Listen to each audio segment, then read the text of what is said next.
Hey y'all, welcome to Healthy with Heather Brown. If you don't know where to start with balancing being healthy and loving the life you already have, I got you, friend. And yes, of course, we're still going to enjoy some Chick-fil-A. I'm here to come alongside you and encourage you to fall more in love with your creator, your spouse, your kids, and your own health journey.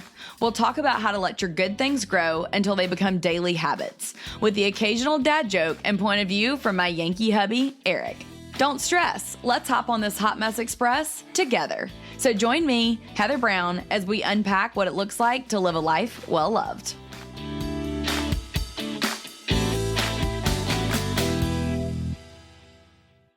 Guys, this is so exciting. This is the first time that I'm getting to interview my very favorite guest, Eric Brown. We get to have our whole own episode today together, babe, and I'm really looking forward to it. So, how's your day going so far? Going well. I think this is pretty appropriate. Got my workout in already today. Whoop whoop. Got my pre-workout in. Yes, so, what's it called? It's called Lit AF. I'm still not sure what the AF stands for, but I have some thoughts about that. I'm wired right now for this. Heck yeah, that's what I like to hear, babe. All right. Awesome. Let's go. All right. So we figured it would be very appropriate to talk about how Eric and I prioritize health and fitness in our relationship. And so, Eric, you obviously have already gotten your workout in today. Check. I've already gotten my workout in today. Check, check. So let's talk a little bit about, in the beginning of our relationship, who do you think was more interested in health and fitness, me or you? And kind of what did that look like when we first met? I do think that is a good question. And so we've been married for 13 years now.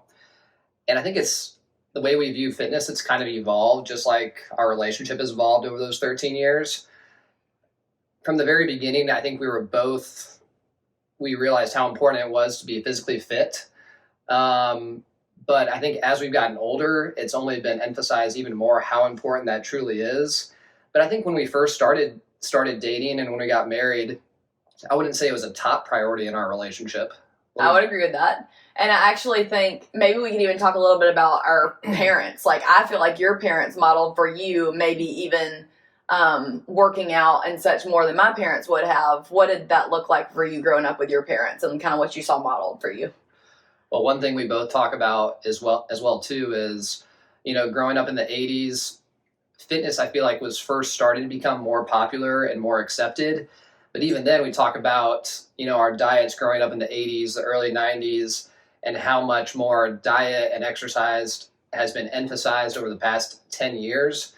So while my family definitely demonstrated, my mom would work out, my dad would go to the workout on the Nordic track every morning in our basement.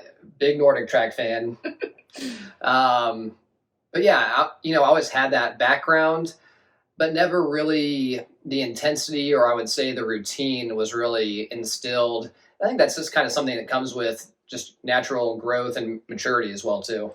I would agree. I was kind of chuckling a little bit to myself when you were talking about the diet and how it's changed since the 80s. Will you tell everybody what you used to get fed as your fuel for your swim meets from your mom? Oh yeah, classic. So, the big idea before swim meets was you got a carb load. So my mom, she would bake potatoes before our swim meets, not just before the swim meets, like before the race, like right before the race. All right, you have to eat this whole potato, but the kicker was it came with a bottle of squeezed Cheez Whiz that you would put on your potato. So she's like, oh, this would be great. You have your carb load. Meanwhile, we're doing 50-meter sprints. Don't really need a ton of carbs for that. And I'm pretty sure that Cheez Whiz probably weighed us all down. But anyways, it turned out okay. But just different ways of thinking about diet and learning about nutrition.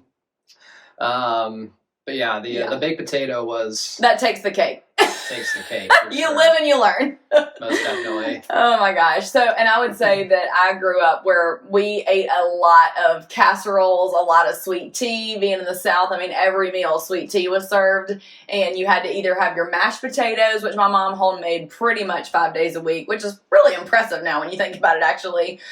So I do think that my parents did a good job of instilling that you should eat at home, and we did save a lot of money that way and all those kind of things. We would do the occasional family walk, but I definitely don't feel like my parents had a routine of working out as much as your parents did.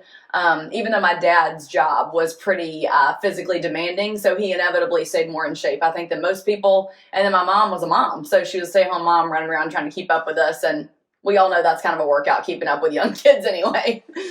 So I have a question for you. Great. I think this kind of goes to a little bit of the root of the question of how important is physical fitness in your relationship. But my question to you is, how important do you think physical attraction is in a relationship? Because a lot of times couples will ask us, and they'll ask specifically, how important is physical attraction in your opinion in a relationship? Because sometimes physical attraction is a big part, other times more of the intellectual, conversation, that kind of relationship is more important. But how important would you say physical attraction is in your mind to a relationship? Yeah, that's a great question. So I joke with Eric that it's kind of embarrassing how boy crazy I was growing up as like a high schooler and then college student, which is funny because I really only ever had one boyfriend before Eric. So not to get too deep into our relationship history, I'm sure that'll come in later episodes. But I find it very important, actually. And not that I think that looks are that's it. I don't think it's like looks are a 10 out of 10 of the most important thing. But I do think that if someone is attractive and that you have that natural attraction to them, it's very attractive also when they take care of their body. So to me, it's like, I obviously think you're very good looking. I noticed Eric across Stanford's campus right away. Those blue eyes, they lured me right in. But, and I thought he was very good looking. But what was really impressive to me was how, as we've gotten older and you have worked on your fitness. Hold on. You thought all 130 pounds of me in college when you first met me was attractive? I did, believe it or not. It's very kind of you. So anyway, I thought Eric was hot stuff. Also, to be fair, Stanford is about a maybe 70-30 split of female to male. So when you saw a good looking guy across campus, you're like, oh, duly noted. But anyway, yes, I think that it's very important to me to find someone that's attractive. However, I also think that there are things that people do, their personalities, their love for the Lord, their intelligence, their good conversation that make them more attractive. How would you answer that question? As a guy. I'm glad you asked. So I would say as a guy, I think for most men, physical attraction probably is generally more important to men than it is to females. I especially think, and you kind of mentioned at the very beginning, you saw me across campus and that was kind of an initial spark for you. And I think it's the same way for men, especially. For a lot of men, there has to be that initial physical attraction, and that kind of gets you over the first hurdle. And that, at least that opens up a male's mind to have a conversation and get a little bit deeper. But I think for a lot of men, the physical attraction is very important at the beginning. I'm not saying it's the be all and end all, but I mean, for me personally, of course, I thought you were very physically attracted. Met on spring break. Hey, it's not as sketchy as it sounds, friends. Yeah, and we can talk more about that later. But physical attraction, I think from a men's perspective, is very important. And I think that kind of goes into the original question of how important is fitness in our relationship. And one thing we talked about when we were even dating and when we first got married was the importance of remaining physically fit, but also being attractive to one another. And I think we kind of both hold each other accountable with our fitness and trying to look good for one another. I would agree with that. And I think that that's one thing that to me is a little bit different in you and I's relationship versus when I talk with other friends of mine. They did not have this discussion as much, I'm finding. And I feel like our pastor in premarital counseling even asked us to think about what were our expectations of each other, and that led to us talking about our physical expectations. Do you mind sharing a little bit about that, Eric, and how we kind of agreed to hold each other accountable in that way? And has it ebbed and flowed over the years, in your opinion? So I think you might have to go into a little bit more detail with that question. I don't know if I'm really following. Exactly. No, you're fine. So Mr. B, our premarital counselor, he talked with us about what are your expectations for somebody in a marriage. So we talked about things like who's going to take the trash out. Just because your mom did the dishes, do you expect Heather to do the dishes. So we talked back and forth about those things. But then one thing that he also said was, what would be your physical expectations of each other? So do you feel like we talked about that pre-marriage? And do you feel like we have talked about what our workout goals and how we want to eat healthy throughout our relationship? And do we spur each other on in that or no? So I do remember we initially brought up that conversation, but I feel like it was more something that you and I just talked about. It wasn't necessarily a set thing we spoke about in premarital counseling. That could be true. Eric has a better memory than me.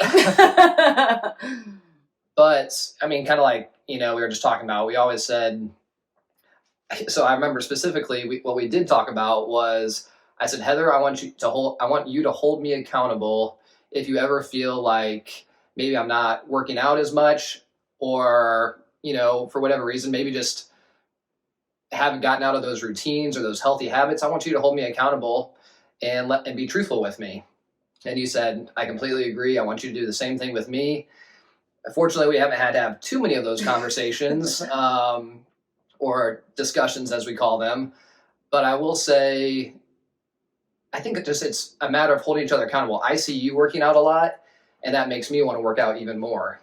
So it's just like, it's a person modeling behavior and the other person wanting to model that back. I think it's just one way that you show that you view the other person in a way that is, I guess, just beneficial, and it's almost respectful in a way. Yes, I would agree. And I think that you and I do a really good job of spurring each other on and encouraging each other to be able to find the time to work out. So I really appreciate, Eric and I kind of have a routine on Saturday mornings where, because we're obviously trying to figure out, childcare and all these things, I go to Burn Boot Camp. And so on Saturday mornings, I'll get up in the morning, and Eric will kind of handle the boys in the morning for me, which is so nice. I go work out at a 9:00 class, and then we literally meet in his gym parking lot. He gives the boys to me, and I take them home so then he can take a workout class. And I really appreciate that about you, babe. I feel like you do a really good job of saying, like, oh, you didn't get to work out this morning, so you can go this evening and I'll take care of the kids or what have you. And I think that all goes back to communication, because I wouldn't know what your expectations are unless we spoke about those things. And one thing I feel like is at the core of our relationship, and we talk about this a lot, is as long as you have my best interest at heart, and as long as I have your best interest at heart, things typically tend to work out. And I think it's the same thing with physical fitness and making those things and making those priorities as far as kids are concerned, dropping the kids off at the gym. And it's a matter of communicating. I know working out and having that time just to yourself is important. And I know you feel the same way for me as well, too. Yes, absolutely. And I even think that Eric and I, through the years, obviously it looks different when you don't have kids and you have more time to get to the gym and do all these different things. But then there might be seasons where, like, Eric was an accountant and he traveled all the time. So, like, for him to figure out a gym schedule was hard. Like, there's obviously ebbs and flows where you or I have been more healthy or less healthy throughout our relationship. But I feel like we both feel the most in sync and the most on the same page when we both feel good individually. And for both of us, I feel like we get a lot of energy from the endorphins of working out. We have more confidence in ourselves. And then I think it leads to more health in our marriage. Would you agree with that? Yes, and I was actually going to say something very similar to that, as far as, you go through those ebbs and flows of working out and physical fitness in your life. But like you mentioned, when you're working out, you tend to feel better about yourself. And if you feel better about yourself, a lot of times you'll feel better about your relationship. You get that confidence. And I tell people a lot of times as well, too, you need to be confident in yourself. You need to be confident in your marriage. You need to fight for your marriage. And physical fitness is just one of those things that, helps instill that confidence in yourself and in your relationship. And I think it's vitally important. Yeah, I definitely agree with that, babe. I think those are some really good points. So I do want to kind of move on to the next thing that I feel like you and I work on, pretty diligently. So you and I have kind of always been on the same page that we want to prioritize, if possible, cooking at home and trying to save money in all these different ways. So how would you say that we as a unit encourage each other to stay healthy when life gets crazy busy and it's easier to just pick up food or skip workouts? Like, what does that look like for us when the rubber meets the road? So I really think, once again, it goes back to communication. And a lot of times it goes back to teamwork as well too. A lot of times if the burden is just on the wife or the burden is just on the husband to do dinner or whatever task it may be, sometimes those things can build up and almost feel like too much of a burden. But a lot of times, as far as dinner is concerned and nutrition is concerned, we take a team approach. A lot of times I will grill or cook the main protein. You'll help with the healthy sides. But one of the things that we always have done in our marriage as well too is we've tried to be conscious about how much money we spend on food as well too. I think a lot of times people believe that in order to eat healthy, you have to spend a lot of money. And you can do that if you want, but also too, you can actually eat very healthy on a budget as well too. You know, our main meals, they typically consist of a main protein, a vegetable side, and typically some type of carb, whether it's a rice or a potato. And, you know, we keep it pretty simple, but the fact that, you know, some nights you'll do the sides and a lot of times I'll do the protein, it just takes that little extra burden off and it makes things that much easier. I totally agree. And in fact, I tell people this all the time. Eric is definitely the better cook out of the two of us. I would say that I am the main meal planner and budgeter as far as, so back in the day, I was looking back on the blog, babe, in 2014, I actually wrote a blog post about how we only spent $40 a week on groceries. And I remember that so vividly when we were in that massive like saving period and literally like getting out my Publix ad and like circling what was BOGO and like planning our meals around that. And obviously, you know, working at emails back in the day too, that kind of forced me to learn how to write a coherent meal plan based on sales. And I just think that, like you said, it's a common misconception you have to spend so much money on healthy meals, but that's just not true. And I think that you're luckily open to leftovers, which I appreciate. And Big leftover fan. That's right.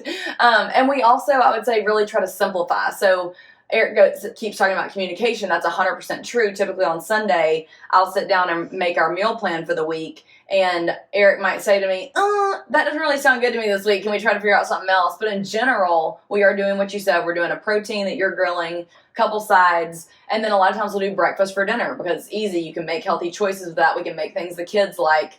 But I will say, I always like to tell you guys when I have freebies that relate back to this kind of stuff, if you go to mylifewellloved.com/freebies. Eric and I actually have a clean eating pantry staples list on there that you guys can print out, and I'll put that in the show notes too. But I think a lot of times when it comes to eating out, we plan on it. Like we typically are choosing 1 or 2 nights a week where we're having a date night, or it's like, oh, the kids are out of school this day, so I'm going to take them by Chick-fil-A. But I think people think just because you meal plan and you eat healthy, you can never eat out. For us, it's more so just balancing it.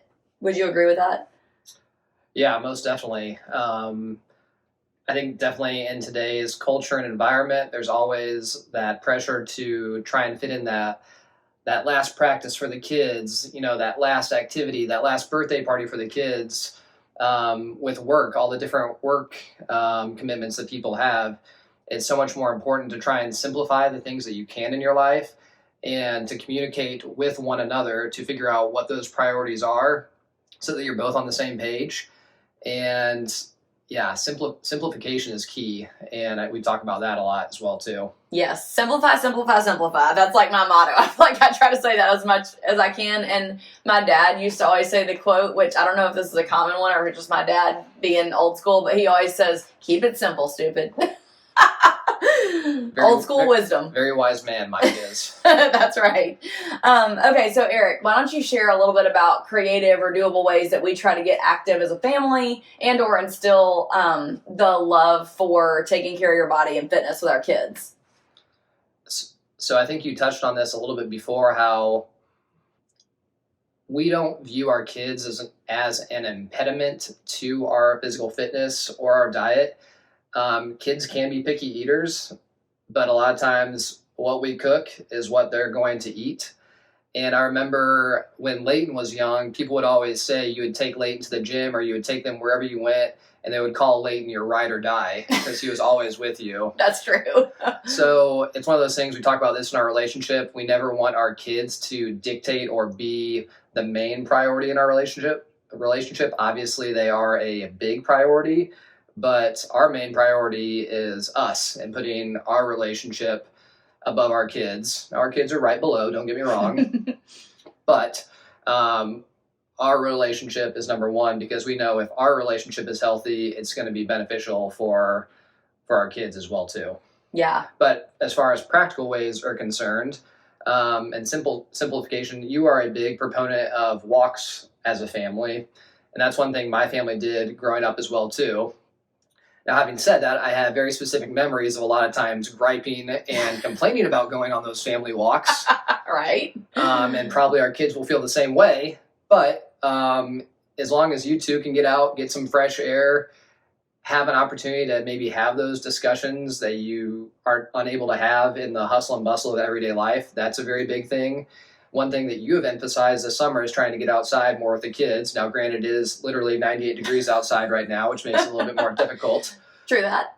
But trying to get outside, enjoy nature, going to parks, it's just a matter of, we have a park in our neighborhood, and sometimes I'll get home from work and you'll be like, hey, do you just want to go up to the park for 30 minutes with the kids and let them run around?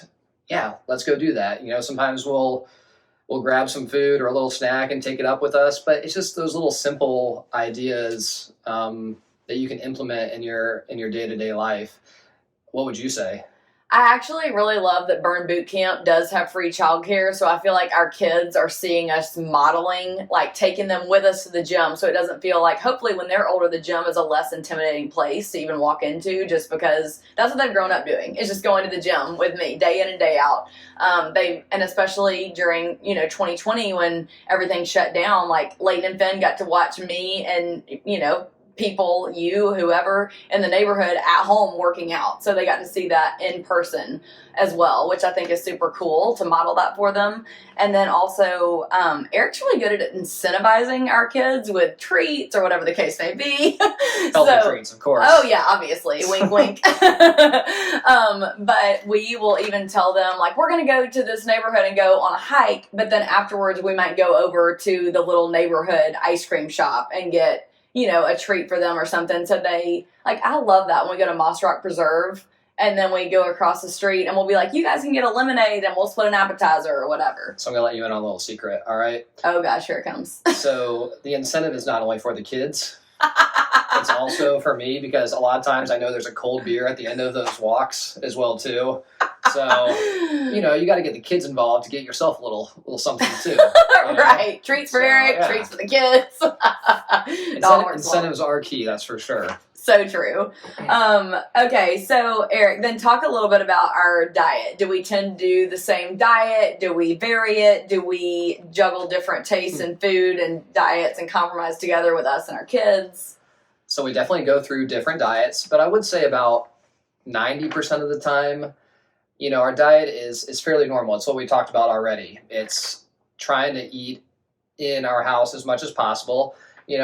Fast food every once in a while, grabbing a pizza and taking it up to the pool with the kids, that's fine. But I would say about 80% of the time we're trying to eat our meals indoors and cook our meals. And I will say I really love the opportunity that you grilling outside provides for us to have family time too. That's some of my favorite memories. Is Eric makes a really big point to play music outside on our wireless speaker. You plug in the lights on the back patio. The kids can run around and either jump on the trampoline or play soccer. Or the neighbors are coming over and they're hitting the t-ball or doing whatever. And that is, to me, that's really good for like my emotional and mental health, as well as just like feeling connected to you guys. I love that. So going back to your original question about different diets, so we do go through phases where we do try different diets. I know you've done Whole30 before in the past. You still do intermittent fasting. Mm-hmm. And I think one of the biggest keys is supporting your spouse in whatever diet they're trying to do. That doesn't mean that the other spouse has to do the exact same diet, but at least respect your spouse for trying that and try to support them, help buy the foods that are on that diet. Now, I find a lot of times I will end up eating a lot of the same foods that you're eating on your diet, which is also indirectly beneficial for me as well too. You're welcome. Thank you. And now I will do some diets every once in a while, or I'll do a little cut where I try and cut out a lot of the carbs. It's very similar to Whole30. It's basically a little bit of a keto type diet. I will give one word of warning to couples that do dieting together. Smart. So you got to give each other a lot of grace. So true. Because I know when my blood sugar drops and maybe I'm not getting as many carbs as I used to, I can get a little persnickety a little bit.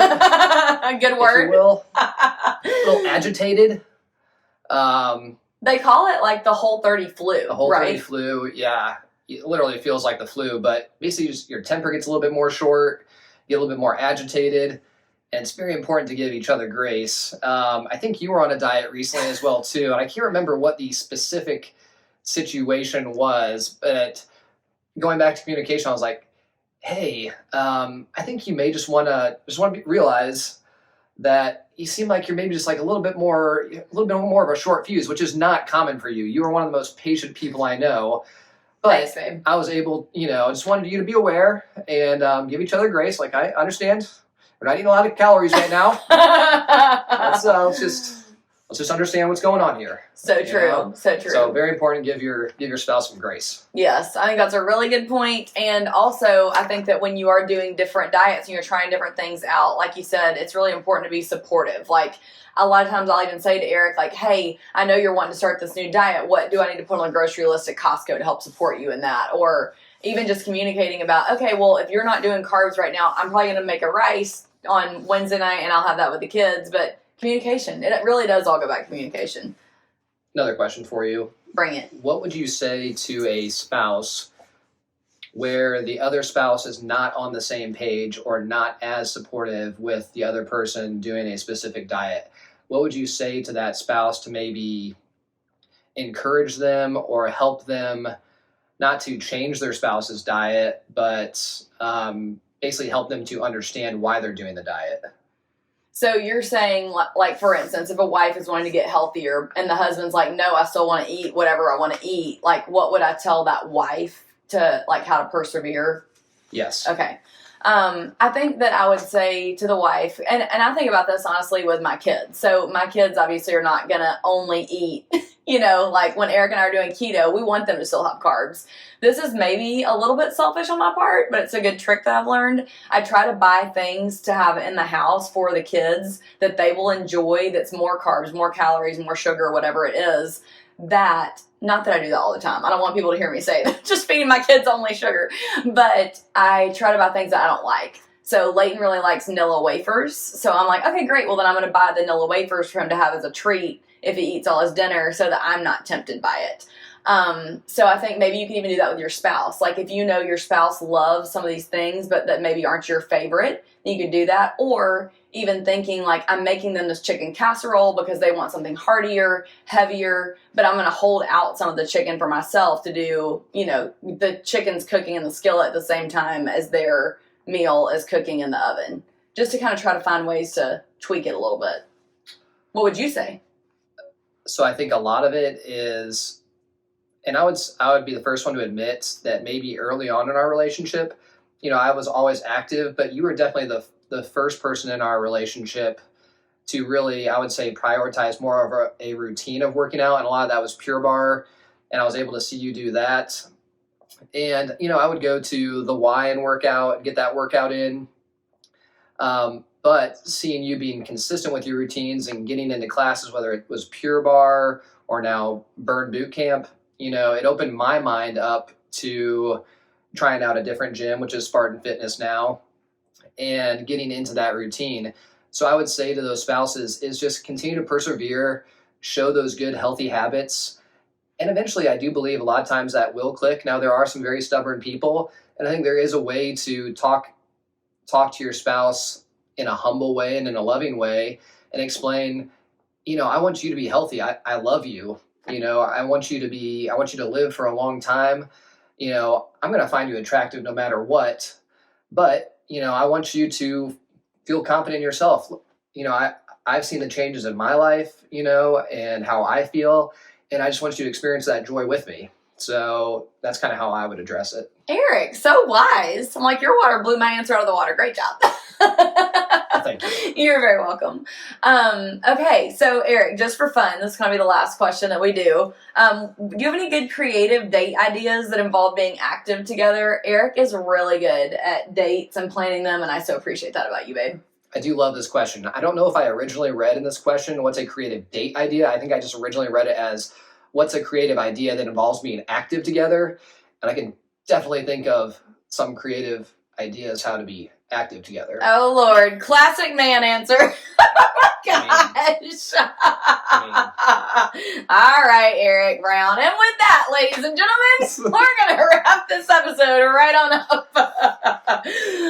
Okay. Well, thank you guys so much for joining us today. It was a blast, per usual. And Eric, I'm so thankful that you joined me. And we look forward to seeing you guys in the next episode. Don't forget, you can check out the show notes down below to get any links or resources that we mentioned in this episode. And we will see you guys next time. If you've ever looked up and saw it was 5 o'clock and didn't know what the heck you were going to put in front of your kids for dinner, girl, I feel that. Same here.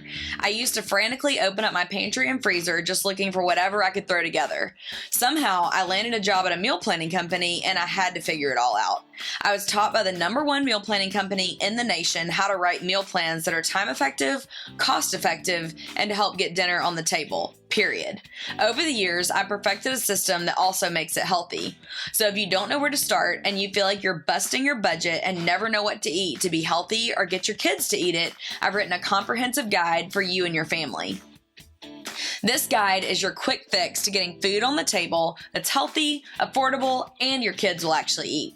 Through simple hacks, tips, worksheets, and more, the ebook speaks to the heart of busy mamas trying to save money, save time, and eat healthy while cultivating special family moments around the table amidst the chaos.